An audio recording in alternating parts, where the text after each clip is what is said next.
আরিফুল এখন একটি metal plate কাটছে, সেটা থেকে একটি পার্টস বের করার চেষ্টা করছে। তো সেটা কি পার্টস সেটা আমরা পরবর্তীকালে জেনে নেব।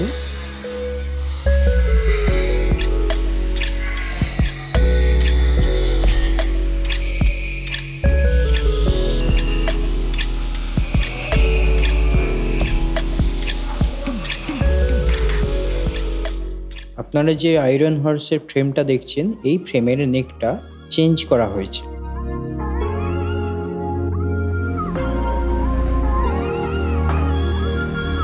ফ্রেমে নেকটা চেঞ্জ করার পর হাইট গেজ দিয়ে ভার্টিক্যাল ডাইমেনশন এবং অ্যাঙ্গেলটাও চেক করে নেওয়া হচ্ছে।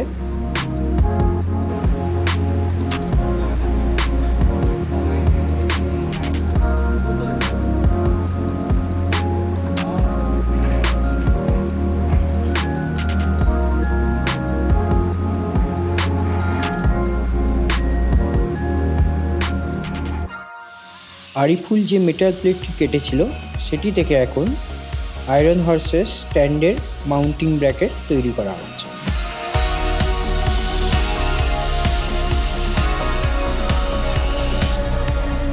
এখন আমাদের ডিজাইন ইঞ্জিনিয়ার বিশাল দা ওই ফ্রেমের ওয়ার্কটাকে চেক করছে, ওই ডিজাইনটা প্রপারভাবে মেনটেন করা হয়েছে কিনা।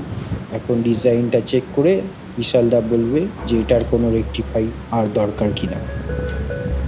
না, ওই দুটো সেন্টার ঢাকবে না, ওই তো ভিতরে ঢুকে আছে না। তাও এই ডায়ার সেন্টারে মতো লাগে, সেন্টারে নেই ভাই। এর ডায়ামিটার কত ছিল মনে আছে? এখন বিশাল দা একটু রেকটিফাই করার জন্য পারমিশন দিয়েছে, তো সেইটা বেস করে এখন সাইদুল দা আর একটু ওয়েল্ডিংটা চেঞ্জ করছে।